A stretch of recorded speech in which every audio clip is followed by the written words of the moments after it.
Hi, I'm Mitchell. Hi, I'm Jeremy. And this is Board Game Battle. This week's debate is, Best worker placement. for my champion, I've chosen After the Empire. And I've chosen You see how he didn't put his box in front of mine? After the Empire is the newest release from Fauk Games. It's a 2 to 4 player tower defense game wherein the players take on the role of medieval liege lords after, well, the Empire, the Roman Empire to be exact. But being in charge of a fiefdom isn't all feasting and revelry, though. You'll have to compete with other players for resources who are in charge of other fiefdoms surrounding yours. You'll have to be prepared for invaders that will inevitably come and attack your city. And you have to kind of find a balance between building up your defenses and your castle walls and building an army as well. My first pro for this game is in the fact that turn order is a little bit different from a lot of other worker placement games. Turn order changes based on who's in the lead, but that's not what I like about this game. What I like is the fact that this is the only worker placement game I can think of where it's actually valuable at times to go last. This is because of the fact that enemy hordes want to plunder as much gold as possible, so they focus more of their numbers on the cities with the most riches. However, it's a delicate balancing act because gold also equates to victory points. This creates an interesting dynamic wherein players constantly try to drop below each other in gold, but not too far below. Going last gives you the opportunity to buy resources with your gold and at the same time cause your enemies to focus on your fellow liege lords instead of on you.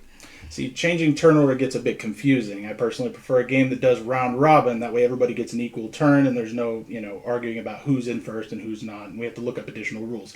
But also in a game where the colors of green and blue are a little too similar, it gets a little bit confusing. I don't personally have any issues with color blindness, but for an accessibility challenge person, that might need to be something that they have to identify. And this game, unfortunately, does not do a very good job of that. Okay, I can respect that. I don't think that has so much to do with turn order so much as components, so slightly irrelevant, but okay, we'll still move on. My second pro that I like a lot are the invader cards. So these cards not only show how many and what type of troop attack at varying levels of gold, but they also show the direction from which they come. This adds to replayability because you twist them as you shuffle, meaning every game will have varied directions of attack. Also, the game gives you time to get your feet wet, especially as a new player, because the number of invader cards flipped each round grows as the game progresses. At first you only have one and you place it face up.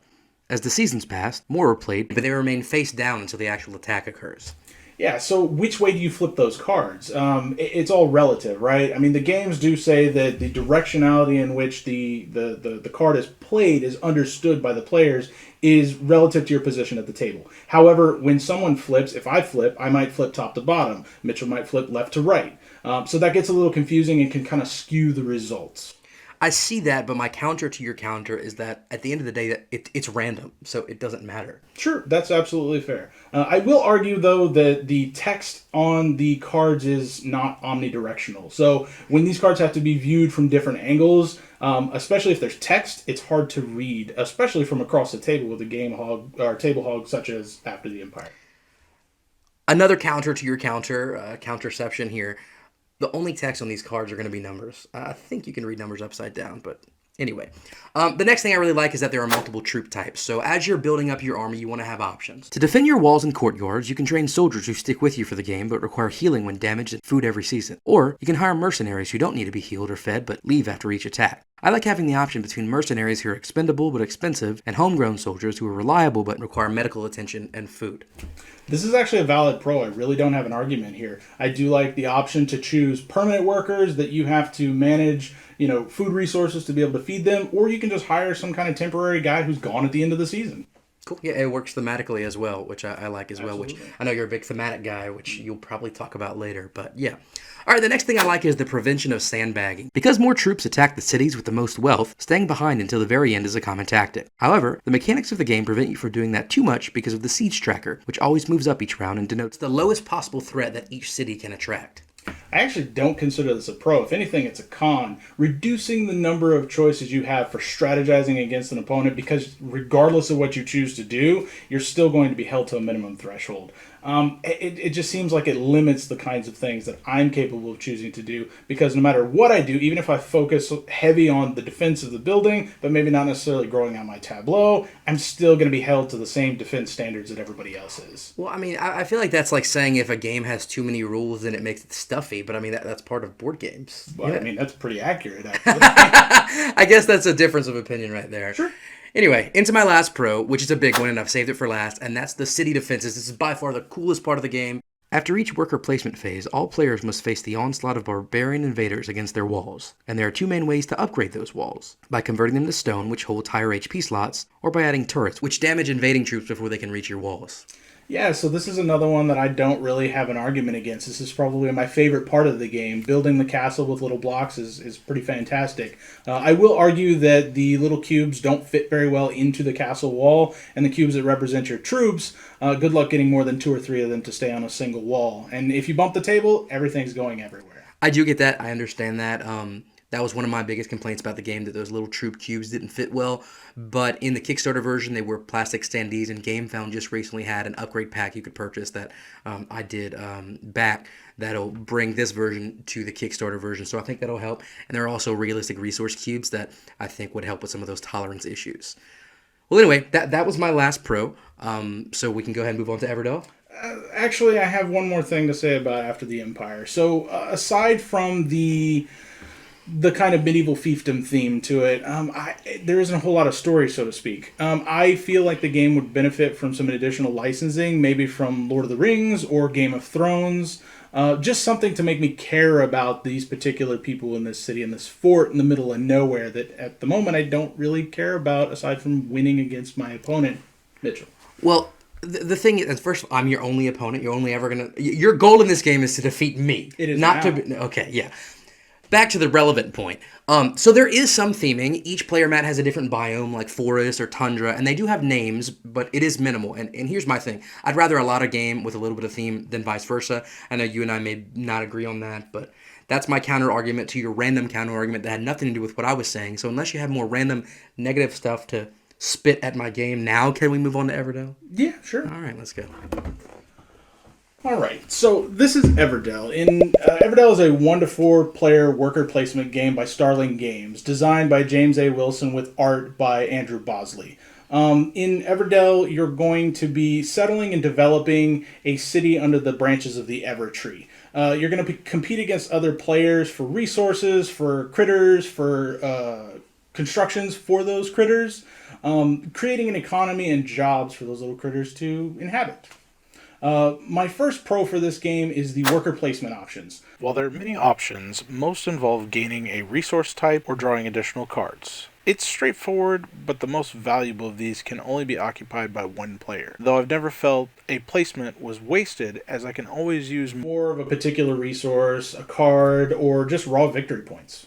So I'm not going to counter the fact that it's a worker placement game, which is basically what you're saying, but I will counter that dang stone. It's one of the 4 resources. There's only 1 space to get stone. That space gives you 1 stone. Only 1 worker can be on that space. And I understand you have to create an economy within a game, and that's part of the challenge, but it makes it a real rarity. And there are other ways to get it sometimes with those random action spaces that change from game to game, but that's my main critique of that. If you want to go ahead and move on to your next point. Sure.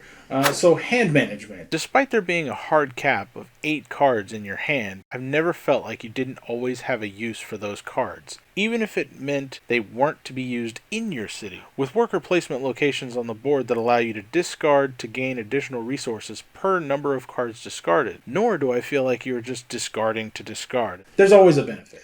So I actually think that the hand limit is too high because...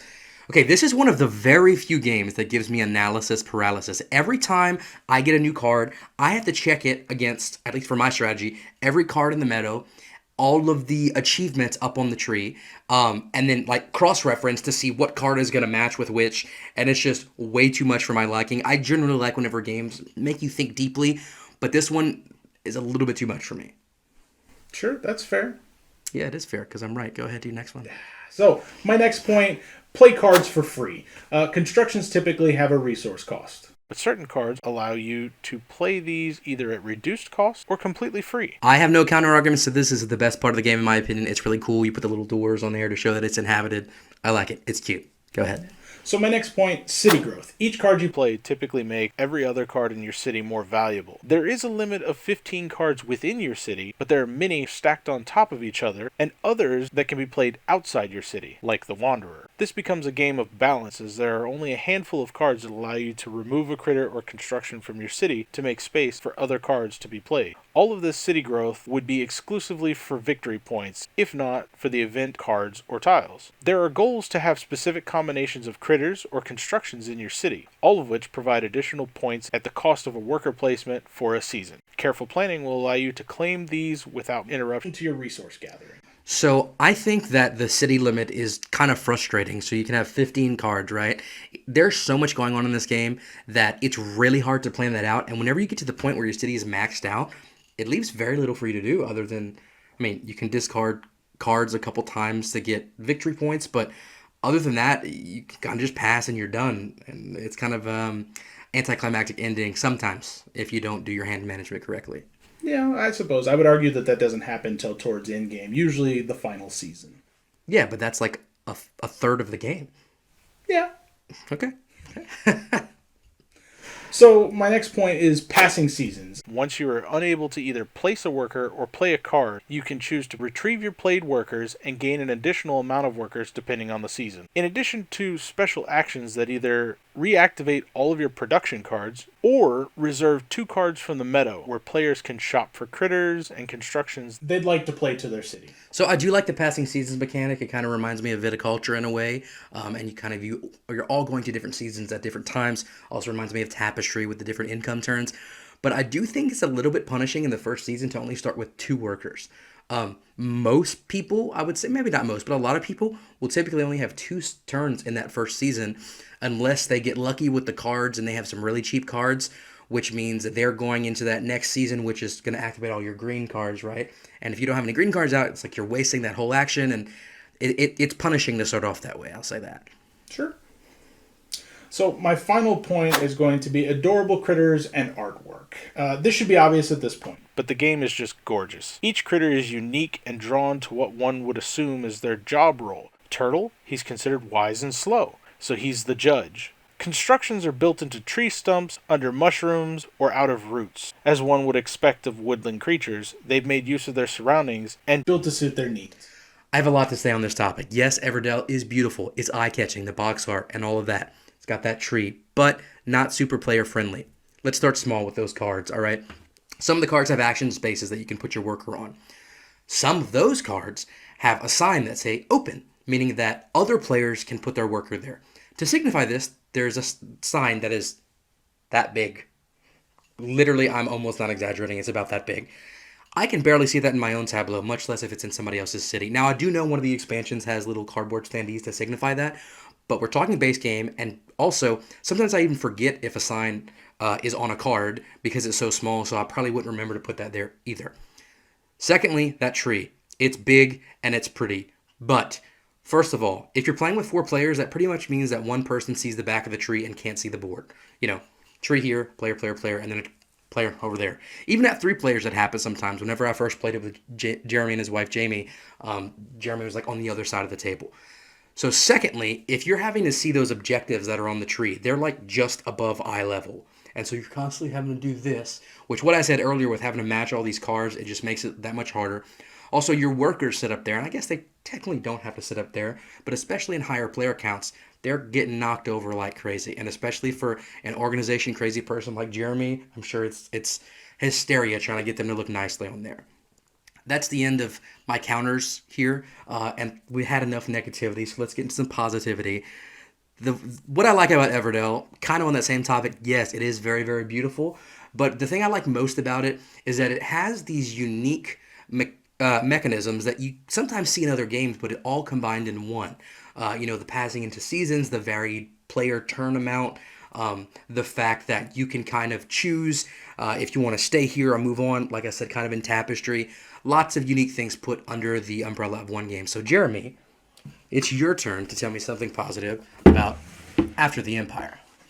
Yeah, so I really do like After the Empire's castle building. You know, the little pieces on the board. I really do like that. And the invader cards, while I don't particularly care for the iconography on them, or the text, I should say, or the directionality, I do like that you have to think about what direction the enemies are coming from and plan accordingly. And reinforce your walls as you see fit, or don't, and just get sacked. And then you gain benefits, but also lose points.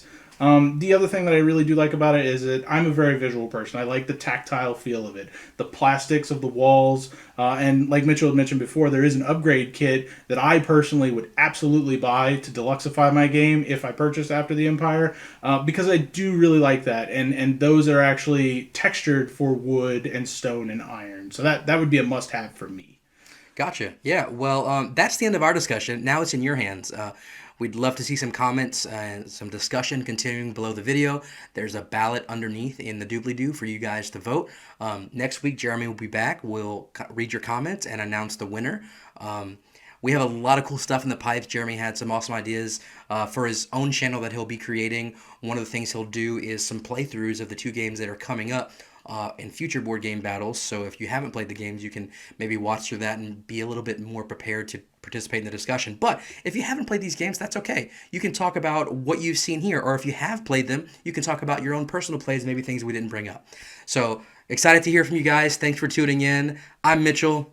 I'm Jeremy. And this is Board Game Battles.